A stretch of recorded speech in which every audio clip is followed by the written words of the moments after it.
जनाब ज़हीर अहमद मीर की किताब दी जनरल्स ऑफ पाकिस्तान की रोशनी में आज हम एक ऐसी जंग की बात करेंगे जो नज़र नहीं आती। ये वो मैदान जंग है जहां हथियार नहीं बल्कि कहानियां, ख्यालात और बयानिए टकराते हैं। आइए समझते हैं कि ये नादीदा जंग, ये अनसीन बैटलफील्ड आखिर है क्या और इसे कैसे लड़ा जाता है। जंगें अब सिर्फ सरहदों पर नहीं लड़ी जाती, वो जहनों में भी लड़ी जाती हैं। ये जुमला सुनने में बहुत सीधा सा लगता है ना, लेकिन हकीकत में हमारी आज की पूरी गुफ्तगू का मरकज़ यही है। इसका सीधा सा मतलब ये है कि आज के ज़माने में फ़तह सिर्फ फ़ौजी ताकत से नहीं मिलती। असल फ़तह इस बात पर है कि कौन लोगों के ख़यालात और सोच को ज़्यादा कामयाबी से अपनी तरफ मोड़ सकता है। और बस यहीं से बयानिया यानी नैरेटिव एक हथियार की शक्ल इख्तियार कर लेता है। किताब के मुताबिक पाकिस्तान की अस्करी क़यादत इस बात को बहुत पहले समझ गई थी कि इंफॉर्मेशन के इस दौर में बयानिए पर कंट्रोल रखना इतना ही ज़रूरी है जितना मैदाने जंग में हथियारों पर कंट्रोल। तो ये इन्फॉर्मेशन वॉरफेयर या मालूमाती जंग आखिर है क्या? बहुत सादा लफ्ज़ों में समझें तो ये बयानिए का एक स्ट्रेटेजिक इस्तेमाल है जिसका मकसद लोगों पर असर डालना, उन्हें एक सोच पर इकट्ठा करना या कोई नफसियाती हदफ पूरा करना है। यहाँ कहानियाँ, आइडियाज़ और मालूमात ये सब खुद एक बहुत ताकतवर हथियार बन जाते हैं। अच्छा, ये सब थ्योरी तो हो गई, लेकिन असल में ये काम कैसे करता है? इस उसूल को अमली तौर पर समझने के लिए हमें तारीख में थोड़ा पीछे जाना होगा। तो आइए जनरल अय्यूब खान से लेकर जनरल ज़ियाउल हक तक के दौर पर एक नज़र डालते हैं और देखते हैं कि इस उसूल को कैसे इस्तेमाल किया गया। ये टाइमलाइन पाकिस्तान में साइकोलॉजिकल ऑपरेशंस यानी साइऑप्स के इर्तिका को बहुत अच्छे से दिखाती है। एक तरफ अय्यूब खान का दौर था जहां सारा जोर रियासती मीडिया को इस्तेमाल करके एक कौमी शनाख्त बनाने पर था, और फिर दूसरी तरफ ज़ियाउल हक का दौर आया जहां पूरी हिकमत अमली बदल गई और नज़रियाती ताकत को एक इलाकाई तनाज़े में एक हथियार के तौर पर इस्तेमाल किया जाने लगा। यहाँ इन दोनों अदवार का फ़र्क बिल्कुल साफ नज़र आता है। जनरल अय्यूब खान ने रेडियो को अपना सबसे बड़ा हथियार बनाया। क्यों? क्योंकि उस वक्त आवाम तक पहुँचने का सबसे मौसर ज़रिया वही था, और इनका मकसद क्या था? मुल्क को अंदरूनी तौर पर जोड़ के रखना। इसके बिल्कुल बरक्स जनरल ज़ियाउल हक ने नज़रिया और ईमान को इस्तेमाल किया, क्योंकि उनका हदफ मुल्क से बाहर था, यानी अफ़गान जंग के दौरान नफसियाती बरतरी हासिल करना। अय्यूब खान के दौर को थोड़ा और करीब से देखते हैं। इस वक्त रेडियो की ताकत को इस्तेमाल करके एक मुत्तहिद कौमी शनाख्त की बुनियाद डाली जा रही थी। पैगाम को बिल्कुल सेंट्रलाइज रखा गया था ताकि मुल्क के कोने कोने में, चाहे वो शहर हों या गांव, सब तक यकजहती और हम आहंगी का एक ही पैगाम पहुंचे। और अब आते हैं ज़ियाउल हक के दौर की तरफ। यहाँ स्ट्रैटेजी 180 डिग्री पर घूम जाती है। यहाँ ईमान पर मबनी बयानियों को एक हथियार के तौर पर अफ़गान जंग में उतारा गया। मकसद अंदरूनी इत्तेहाद नहीं था, बल्कि एक बैरूनी महाज पर दुश्मन पर नफसियाती तौर पर हावी होना था, यानी जंग को सरहद के उस पार जहनों में लड़ना था। तो इन सारी तारीखी मिसालों से हमें हतमी सबक क्या मिलता है?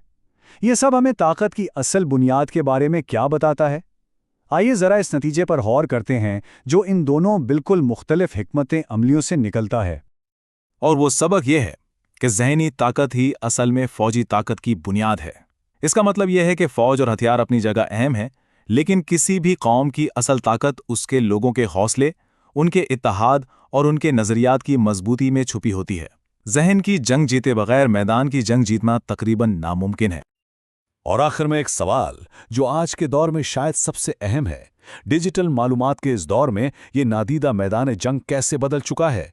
आज जहां सोशल मीडिया की शक्ल में हर शख्स के हाथ में एक मालूमाती हथियार है, वहां बयानिए की इस जंग की नई शक्ल क्या होगी? ये वो सवाल है जिस पर हम सबको सोचने की। आज हम बात कर रहे हैं जनाब ज़हीर अहमद मीर की किताब दी जनरल्स ऑफ पाकिस्तान के कुछ बहुत ही अहम नुकात पर। खास तौर पर हम ये समझने की कोशिश करेंगे कि इंफॉर्मेशन वॉरफेयर यानी इत्तलाती जंग वक्त के साथ कैसे बदली है। देखें, ये एक जुमला, इत्तलाआत कौमी दिफा का हथियार बन गईं। असल में यही वो मरकज़ी ख्याल है जिसके गिर्द हमारी आज की सारी बात घूमेगी, यानी कैसे इंफॉर्मेशन को मुल्क के दिफा के लिए एक हथियार के तौर पर इस्तेमाल किया जाने लगा। इस एक नुक्ते को समझना बहुत ज़रूरी है, क्योंकि आगे जो कुछ भी हम देखेंगे वो इसी से जुड़ा हुआ है। अच्छा, तो इस सफ़र को समझने के लिए हमें थोड़ा पीछे जाना पड़ेगा। आइए शुरुआत करते हैं जनरल परवेज़ मुशर्रफ के दौर से, जिसे मीडिया मैनेजमेंट की बुनियाद का दौर भी कहा जाता है। किताब के मुताबिक सबसे बड़ा मोड़ तब आया जब यह समझा गया कि भाई मीडिया की ताकत बहुत ज़्यादा है। ये कौमी मामलात पर कितना गहरा असर डाल सकता है, इस चीज़ का पहली बार सही मानों में इदराक हुआ। और बस यही वो लम्हा था जब पुराने तरीकों को एक तरफ रखकर नई हिकमत अमलियों पर काम शुरू हुआ। اب یہاں ایک بہت ہی دلچسپ حکمت عملی اپنائی گئی. اسے آپ ڈیول اسٹریٹجی کہہ سکتے ہیں. ایک طرف تو پرائیویٹ چینلز کو کھل کر کام کرنے کی اجازت دی گئی، یعنی میڈیا کو آزاد کیا گیا، لیکن دوسری طرف اسی کے ساتھ ساتھ ریاستی سطح پر اپنے جوابی بیانیے یعنی کاؤنٹر نیریٹیوز بھی تیار کیے جانے لگے. تو ایک طرح سے آزادی بھی دی اور کنٹرول بھی رکھا. تو مشرف کے دور نے ایک بنیاد تو رکھ دی، لیکن سوال یہ پیدا ہوتا ہے کہ آج کے جدید دور میں جہاں سوشل میڈیا ہے، سائبر حملوں کا خطرہ ہے، وہاں کیا بدلا؟ یہ حکمت عملی ان نئے چیلنجز کا مقابلہ کرنے کے لیے کیسے تیار ہوئی؟ چلیں اب اس پر نظر ڈالتے ہیں. اور یہ ہمیں لے آتا ہے موجودہ دور میں، یعنی جنرل سید عاصم منیر کے دور میں. کتاب کے مطابق یہ دور ایک ہائی ٹیک دور ہے، اور اس میں جو تبدیلیاں آئیں انہیں مستقبل کی طرف ایک بہت بڑی چھلانگ سمجھا جا رہا ہے. تو یہاں کیا ہوا؟ کتاب بتاتی ہے کہ روایتی نفسیاتی آپریشنز یعنی سائی آپس، جن کا مقصد لوگوں کی سوچ پر اثر ڈالنا ہوتا ہے، انہیں بالکل ہی بدل دیا گیا. انہیں ایک جدید سائنس کی شکل دے دی گئی. اب یہ صرف پروپیگنڈا نہیں رہا، بلکہ ایک باقاعدہ سائنسی شعبہ بن گیا. تو اس نئی سائنس کے ہتھیار کیا ہیں؟ ذرا ان پر نظر ڈالیں. اب بات ہو رہی ہے اے آئی یعنی مصنوعی ذہانت کی، جو بیانیے کو ٹریک کرتی ہے. ڈیپ فیکس کا مقابلہ کرنے کے لیے خاص لیبز موجود ہیں، سائبر مانیٹرنگ ہو رہی ہے، اور ہائبرڈ وارفیئر کے لیے اسپیشل یونٹس ہیں. یہ صرف الگ الگ ٹولز نہیں ہیں، یہ سب مل کر ایک پورا ڈیجیٹل قلعہ بناتے ہیں جو قومی بیانیے کا دفاع کرتا ہے. اب ہم نے ہائبرڈ وارفیئر کی بات کی، تو یہ ہے کیا؟ اسے سمجھنا بہت ضروری ہے. دیکھیں، یہ صرف توپوں اور ٹینکوں کی جنگ نہیں ہے. ہائبرڈ وارفیئر ایک ایسی حکمت عملی ہے جس میں روایتی جنگ کے ساتھ ساتھ غیر فوجی طریقے بھی استعمال ہوتے ہیں، جیسے سائبر حملے، فیک نیوز پھیلانا اور ڈپلومیسی کا استعمال. یہ سب مل کر ایک مقصد حاصل کرنے کے لیے کام کرتے ہیں. تو مشرف دور سے لے کر آج تک کے اس پورے سفر کو دیکھنے کے بعد ہم کس نتیجے پر پہنچتے ہیں؟ اس سب کا خلاصہ کیا ہے؟ اور اصل بات یہ ہے، سب سے اہم نقطہ یہ ہے کہ دفاعی حکمت عملی اب صرف میدان جنگ تک محدود نہیں رہی. آج کی جنگ معلومات کی دنیا میں بھی لڑی جا رہی ہے. یعنی انفارمیشن سپیس خود ایک بہت بڑا بیٹل فیلڈ بن چکا ہے، اور یہاں جیتنا اب ملک کے دفاع کے لیے اتنا ہی ضروری ہے جتنا سرحدوں پر جیتنا. اور یہیں پر ہم ایک بہت بڑے سوال پر آ کر رک جاتے ہیں. جیسے جیسے ٹیکنالوجی مزید آگے بڑھے گی، یہ انفارمیشن کی جنگ کیسی شکل اختیار کرے گی؟ مستقبل میں یہ لڑائی کہاں تک جائے گی؟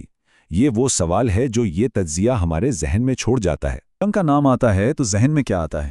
یقیناً ٹینکس، گولیاں، فوجی، یہی سب نا. لیکن ذرا رکیں، کیا ہو اگر آج کے دور کا سب سے طاقتور ہتھیار ان میں سے کچھ بھی نہ ہو، بلکہ وہ ایک کہانی ہو، ایک بیانیہ؟ جی ہاں، آج ہم ایسی ہی ایک جنگ کی بات کرنے والے ہیں جہاں میدان جنگ ہمارے ذہن ہے اور جیت کا فیصلہ بیانیوں سے ہوتا ہے. اور اسی بات کو، اسی پوری سوچ کو ایک جملے میں سمجھا جا سکتا ہے. یہ دیکھیے، آج کی جنگیں گولیوں سے نہیں، بیانیوں سے جیتی جاتی ہیں. یہ صرف کہنے کی بات نہیں ہے، یہ وہ سچائی ہے جس نے، آپ کہہ سکتے ہیں، جدید جنگی حکمت عملی کی پوری گیم ہی بدل دی ہے. آئیں دیکھتے ہیں کہ اس کا مطلب کیا ہے. تو یہ جو طاقتور خیال ہے نا، یہ ظہیر احمد میر کی کتاب دی جنرلز آف پاکستان سے لیا گیا ہے. اس کتاب میں اس بیانیے کی جنگ کو لڑنے کے لیے ایک پورا ایک باقاعدہ اسٹریٹجک فریم ورک دیا گیا ہے، اور آج ہمارا فوکس اسی فریم ورک کو آسان لفظوں میں سمجھنا ہے. تو آخر یہ فریم ورک ہے کیا چیز؟ کتاب اسے ایک 3 سطحی سائی آپس یعنی سائیکولوجیکل آپریشنز فریم ورک کہتی ہے. آسان زبان میں یہ وہ حکمت عملی ہے جس کا مقصد سیدھا لوگوں کی سوچ، ان کے جذبات اور ان کے رویوں کو ٹارگٹ کرنا ہے. چلیں اس کے 3 حصوں کو، یا کہہ لیں 3 ستونوں کو، ایک ایک کر کے دیکھتے ہیں. اوکے، تو یہ ہیں وہ 3 ستون. پہلا، ڈیفینسو شیلڈ، اس کا کام ہے حفاظت کرنا. دوسرا، اوفینسو آپریشنز، یہاں پہلے سے ایکشن لیا جاتا ہے. اور تیسرا، نیشنل کانفیڈنس، جو کہ ان سب کی بنیاد ہے، بالکل ایک فاؤنڈیشن. چلیں شروع کرتے ہیں پہلے قدم سے. ٹیئر 1، ڈیفینسو شیلڈ، حفاظت، پروٹیکشن، یعنی ایک ایسی شیلڈ جو قوم کے ذہنوں کو باہر سے آنے والے اثرات سے محفوظ رکھے. سوال یہ ہے، یہ کام کرتی کیسے ہیں؟ اس شیلڈ کا جو بنیادی مقصد ہے وہ ہے ملک کو باہر سے آنے والے پروپیگنڈا اور غلط معلومات کے طوفان سے بچانا. آپ اسے ایک قسم کا ذہنی قلعہ سمجھ لیں، ایک مینٹل فورٹریس، جس کا کام ہے کہ منفی اور گمراہ کن بیانوں کو باہر ہی رکھے تاکہ وہ لوگوں کی سوچ تک پہنچ ہی نہ سکیں. لیکن ہمیشہ صرف دفاع کرنا تو کافی نہیں ہوتا، رائٹ؟ ایک مضبوط حکمت عملی کے لیے ضروری ہے کہ آپ حملہ بھی کر سکیں. اور یہیں پر اس فریم ورک کا دوسرا حصہ سامنے آتا ہے، جارحانہ اثر و رسوخ. यहां से खेल थोड़ा बदल जाता है। यहाँ मकसद सिर्फ इंतजार करना नहीं है, बल्कि इस स्टेज पर खुद आगे बढ़कर जो मुमकिन खतरात हैं उन्हें बयानिए के हथियार से ही नाकाम कर देना है। अच्छा, इसकी मिसाल ऐसी है कि आग लगने का इंतजार नहीं करना, बल्कि चिंगारी को ही कहानियों और मालूमात के जरिए बुझा देना है। ओके, तो दिफा भी हो गया, हमला भी हो गया, लेकिन ये दोनों चीजें बेकार हैं अगर घर की अपनी बुनियादी कमजोर हो। और इसीलिए इस फ्रेमवर्क का तीसरा और शायद सबसे अहम हिस्सा है कौमी एतमाद। ये वो सुतून है जिस पर पूरी इमारत खड़ी है। इसका सीधा सा मकसद है आवाम के अंदर खुद एतमादी और अपने मुल्क पर यकीन को इतना मजबूत कर देना कि कोई भी बाहर का प्रोपेगेंडा उनकी सोच को हिला ही ना सके। सोचने की बात है, जब लोग खुद मुत्तहिद होंगे, पुरएतमाद होंगे, तो उनकी दिफाई शील्ड तो फिर किसी भी फौलाद से ज़्यादा मजबूत हो जाएगी, है ना? तो एक दिफाई शील्ड, जारहाना हिकमत अमली और मजबूत कौमी एतमाद, जब ये तीनों चीज़ें मिल जाती हैं तो इसका निचोड़ क्या निकलता है? इस किताब के मुताबिक नतीजा सिर्फ एक है, बयानिया ही सबसे बड़ा हथियार है। और इस किताब का जो हतमी पैगाम है वो इस एक जुमले में बिल्कुल साफ है। पाकिस्तान मजबूत है क्योंकि इसके जर्नैलों ने नैरेटिव को हथियार बनाया। पाकिस्तान जिंदाबाद। ये पूरी बातचीत, ये पूरा फ्रेमवर्क हमें एक बहुत बड़े सवाल के सामने लाकर खड़ा कर देता है। मालूमात के इस दौर में, इस सैलाब में, आखिरकार बयानिए को कंट्रोल कर कौन रहा है, और इस सब का हमारी सोच पर क्या असर पड़ रहा है? ये एक ऐसी बात है जिस पर सोचना